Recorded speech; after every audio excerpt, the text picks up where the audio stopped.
Hey everyone, my name is Sari. Welcome back to my channel.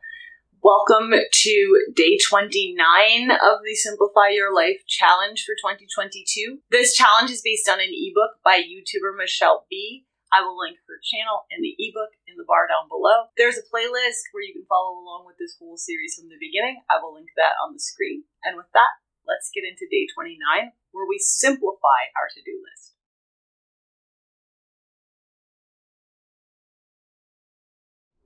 If you did not watch the last video, I recommend doing so now. It's very short, and it basically talks about making a long-form, unorganized brain dump list of all of the things you have to do, all of those things in the back of your mind, sitting there bothering you, that you know you need to do sometime, but you don't actually get to. And the big stuff, too. This is big, and it's pressing. Just write it all down in a list. That's where we have to start, because we can't simplify our to-do list if we don't have a to-do list. So, if you haven't done that, pause this video right now, go make a to-do list, and then come back and continue here. If we left our to-do lists as they were after the previous video, they would be terrible lists, and they wouldn't help us actually accomplish anything. They're too broad and too vague, and they lack clarity, especially if our focus is on big tasks like plan this trip or declutter my stuff, and not the smaller steps to get us there. Those items feel big and hard to do because you have no idea where to start. Identifying the first thing to do, and then the next, and then the next, feels so much easier instead. There are also way too many tasks on that list. It's easier to focus on 3 to 5 things or smaller items per day, especially giving priority to tasks that are part of something that helps you reach a bigger goal. In today's video, we're going to talk some more about how to do some of that. I am so excited about this because I love to-do lists. I love a simplified, prioritized list, and I even love a big, long, freeform list. I've been using this basically as a survival mechanism since I was 15 years old. I'm not naturally a super organized person, and I have a terrible memory. So if I don't write something down, it does not exist. I will not remember that it happened or that I needed to get it done. Fast forward to me having to track due dates for multiple projects across multiple classes, and now having a job where I split my time and have to keep track of when people need things, and all of my personal projects that have dates where stuff needs to happen. And if I don't have an organized, prioritized to-do list, I would never keep track of this, and I would forget to do so much of everything that I told people I would get done. In fact, I have now gotten so good at this that my coworkers often ask me to walk them through my process for how do you get all of this stuff done? How are you so productive? How do you keep track of all of this? The problem with most advice on to-do lists is that it is not super helpful. And it's more along the line of what we did last time, where you just write down anything and everything and have no structure. Or worse, you write down things you've already done so that you can cross them off and feel good about yourself.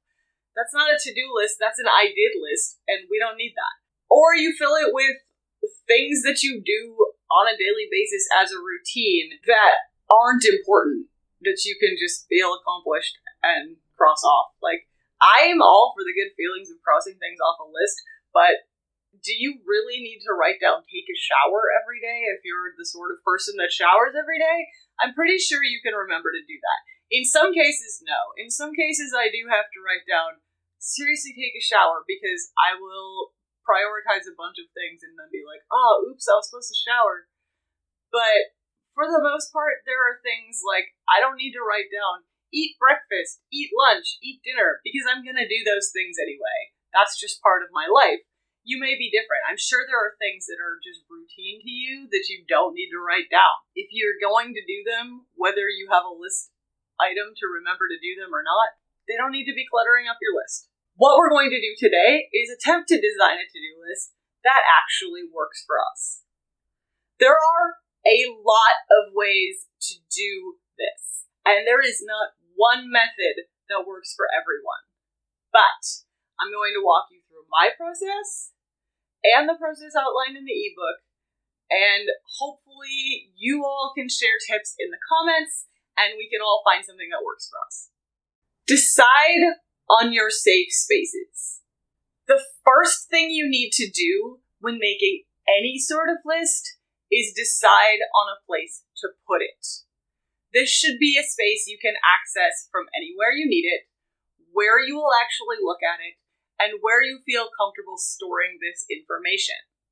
Your plans and your notes and your lists don't do you any good if they're written on little scraps of paper that you can lose, or an old notebook you're never going to go back to, or a complicated, hard-to-use app that you don't want to open because it's annoying. If you don't have a good, safe space for important lists and notes, you will never actually use them or look at them. This applies not just to our to-do lists, but our goals list, our moment of lights list, other lists or notes that you record that you need to go back to, all of it. This can be a separate notebook for each thing that you keep together in one easy-to-access drawer or shelf or space. It can be a folder of apps on your phone. It can be a series of phone notes on your phone. It can be one notebook with several sections. However you need to do this in a way that you will actually use and look at. Point is, when you are choosing your safe spaces, keep it simple and easy to access. Think about how complicated this app is and your aversion to opening it or actually using the system. I feel this way about bullet journals. It's way too freeform for me. It does not work. I actually need so much more structure than just the bullet journal format. And I realized there are ways you could structure bullet journals, but it's just never clicked in my brain. I know people that love bullet journals, but would hate the to-do list app that I use on my phone. It's all very individual. Figure out what system works for you that you're going to commit to and stick with.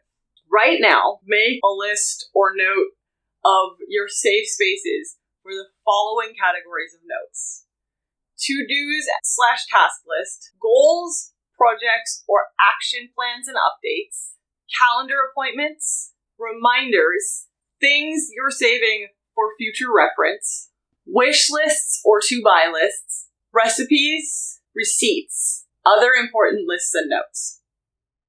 Decide on a structure for your list. This is where I'm first going to talk you through my process, just to give you a sense of how I do this. And then after that, I'll give you a few more examples from the ebook. As I keep saying, this is very individual. You should feel free to use none of these things, or some of them, or a combination, whatever works for you. There is usually a little bit of trial and error here until you land on the process that works for you. So I recommend reading up on this, looking into these, trying a bunch of different things, seeing what parts of the whole make the most sense in your life. At this point, I actually just naturally prioritize my list, often in my head without writing it down. I'm just that good at it, so it's a little bit hard for me to walk you through this because I am very good at looking at a list of tasks and just saying, okay, today we're going to work on that, and if we have time, these two things.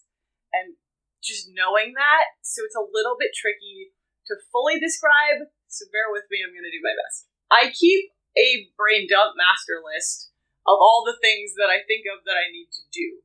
Sometimes it's just in my brain. We talked about that in the last video. I'm going to work on getting better at actually writing that down and keeping a running list instead of trying to hold it in my brain. I have one for work and one for personal projects. From here, I do some sorting. I write down due dates for things that have due dates, and I put the things that are nice to do or I should do in their own category.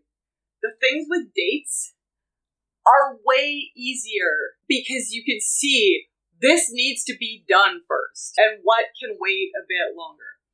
It is also important to keep things in categories by project with the things in task order. Once you have the high-level things, break it down into smaller, actionable tasks that roll up into the bigger to-do.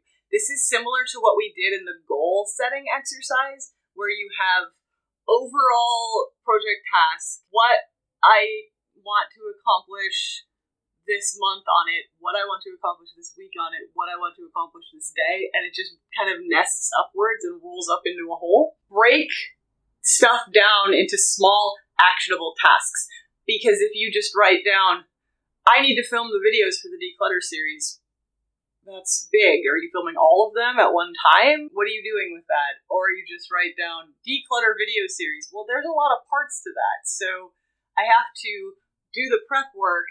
I have to film the videos. I have to edit the videos. I have to upload the videos. I have to caption the videos. I have to do all of the title card insert things. I break that down task by task. So today I want to film these 3 videos, and then tomorrow I'm going to edit at least one of those videos and get it uploaded, and then work on the captions the next day. All of these things. So it's step by step. So it's literally film the video, edit the video, upload the video, caption the video. Every video I make has 4 steps in my to-do list, and I check them off as they get done. So that is what I'm talking about when I say smaller, manageable, actionable item.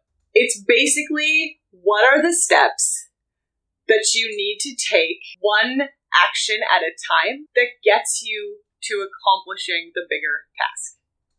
This also works for the nice to-do list as well. So break things down into the component parts and set a goal date to accomplish each one. At the start of each week, look over the whole list and start with what needs to be done this week. Write that down. Then write down all of the steps you need to get there. Maybe it takes the whole week, but usually it'll be, I need to do these 3 tasks on this project, and these 6 tasks on this project, and these 2 on this project. You should also add some nice to-do items onto the list just to keep them as some sort of priority. And then each day, you write down the items on your list, prioritizing them as absolutely have to do this today, should do today, but it's okay if it happens tomorrow, and would like to do this today, but it doesn't have to happen yet. Work on the need to do items first. As you finish those, move on to your should do this items, and then move things up the list, right? So start with most pressing to least pressing, work from top to bottom, and then the next day, presuming you've crossed off at least one of the must get this done today items, you can look at the don't have to do this today but should get it done this week things and bump that up to, okay, this has to get done today. And then the nice to do things can start rising in priority as well. It's really important to shift this around and really critically look at things and think, what do I absolutely need to get done today or else? And what can wait a little bit but is still kind of a priority? And can I make any progress on that? I'm not saying you need to finish things every day. I am saying that it's really nice to make some progress towards accomplishing a thing from each category every day. So maybe you didn't finish the I should do this sometime soon, but it's not due today, but you did 2 hours or 20 minutes or whatever of work on it. And that's 2 hours or 20 minutes or whatever that you don't have to do tomorrow because at least it's in progress. It is okay to have the same items on your list for multiple days as long as you are honestly making progress towards them and prioritizing them and not just doing less pressing, less important stuff because it seems fun or easier or quicker or you're procrastinating doing the big things. As you have space or gaps in your schedule, fill those with lower priority items that may not take much time. Replying to emails, doing some admin tasks you can take care of in 15 minutes between things. That helps you also get to parts of your nice to-do list. Don't forget to schedule your hobbies on this to-do list. So take a break, watch this thing on Netflix, do this hobby project thing. That should go on your to-do list, and it should be put into the priority order, and it shouldn't always be put on, I'll get to that someday. Work it in, prioritize it, figure out if there's a small task you can do every day towards that hobby. So don't forget to schedule yourself some downtime, schedule yourself some breaks, and schedule yourself some fun on your to-do list as well. That was a very quick overview of my process. Hopefully it was helpful. Here are some examples from the ebook. First, think about your most important thing. There should be one item on your to-do list that is your most important thing. This should be something that if this were the only thing you got done today, you would be happy and you would feel like your day had been productive. You should complete this most important thing as early in your day as possible. Work on it first thing, get it done. At least then you've said, I got that thing done, and I feel good about that, and I feel like I've accomplished something. And the rest of the day, even if it falls apart, at least you got the big thing done. Identify your next action. This is similar to what I do in my process to break down a task into smaller, actionable steps. Basically, identify the first action you need to take to get a task started, then list the next step, then list the next, then list the next. Similar to what we did in goal setting. But at that point, when you make your to-do list, you can write down the big thing, and then write down next action, here's what I need to actually do on this. Maybe if you think the next actions are only going to take 10 minutes each, and I can dedicate an hour to this or a half hour to this, you write down 3 next actions. Whatever your time setting is for that, but this is why you have the little steps, because then at the start of your day, you can say, here's the next step on this project. Culling your to-dos. When you look through your list of tasks and your weekly tasks and your daily tasks, seriously consider whether you actually need to do everything on that list. Go back to the concepts we learned when we were prioritizing our commitments and deciding what we do and don't care about, and apply those here. So ask yourself, are these tasks the best use of my time? Could someone else be doing the items on this to-do list? What would happen if I didn't get this done? What would happen if I pushed an item to a later date? Are any of these to-dos helping me reach a bigger goal? If yes, consider working on those first. Complete things in full. A really good way of making sure you actually finished items on your list is to commit to finishing all of the steps towards a task before switching to something else. So when you start decluttering something, finish that entirely before moving on to the next thing. When you start a project, complete it in full before you start another. That'll help you focus on one thing at a time without losing focus and time switching, and it might help you feel more accomplished. It doesn't work for everyone, and some tasks take weeks, and you have to do other stuff in between, but if there are things that you're like, I'm going to sit down, and here's the 10 steps that I need to do to accomplish this, and I'm going to do all 10 of them in a row, and then it's just going to be done, and I never have to think about it again, that feels pretty good. So here's an example from the ebook of a simplified to-do list. First, write down, what is your most important thing? Start with that. Identify your next item on that thing. Work on it first. Go through the steps in order. Maybe this is the thing that you complete in full. So you start with, here's my most important thing. Here are the 5 steps that I have to do to complete it. I'm going to work on those 5 steps, and if that is all I get done today, at least I have finished this big important thing. You can also list, after the big important thing, here are some other important things, or less important things, or other things I would like to do. Write down the next 2 or 3 things, and the next actions to take on those tasks to get you started.